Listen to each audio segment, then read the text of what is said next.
আসসালামু আলাইকুম। এই যে একটা মেন রোডে বলা চলে, এটা একটু গ্রামগঞ্জে মেন রোড বলা চলে। এই যে রোডের প্রায় অর্ধেকটা এই যে ভুটা নিয়ে রাখছি। আপনারা অবশ্যই জানবেন যে ভুটার সামনে যারা ফেস করছেন, ভুটাতে কিন্তু মোটর সাইকেল বা সাইকেল চালানো যায় না, প্রচুর স্লিপ করে। এই কিছুদিন আগে এই ভুটা রোডের মাঝখানে দেওয়াতে একটা মোটর সাইকেল আরোহী একবারে নিহত হয়ে গেছে, একবার এক্সপার্ট ডেট। তো আমি যাওয়ার সময় যিনি ছিল ওনাকে বলছিলাম যে ভাই, আপনি এখানে ভুট্টা পেতে দিয়ে না, অথবা আপনারা উপকৃত হইতেছে, কিন্তু যারা যান চলাচল, যারা পথ আরোহী যারা আছে, ওদের অনেক সমস্যা হয়। একটা গাড়ি একটা গাড়ি ক্রস করতে পারে না, এই অবস্থা।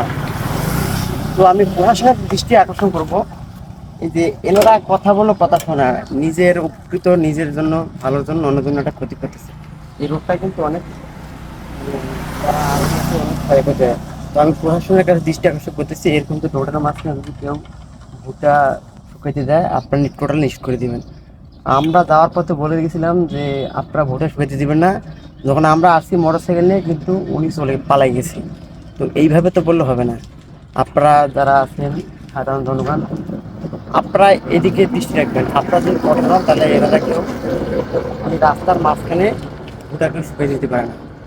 তো আজকে এ পর্যন্ত, আজকে একটা নিয়ে টপিক নিয়ে আসলাম। আপনারা সচেতন থাকবেন, সবাইকে সচেতন করবেন, তাহলে এইরকম রাস্তার মাঝখানে কেউ ভুট্টা শুকিয়ে দিতে পারবে না। তো আজকে এ পর্যন্তই, কথা হবে।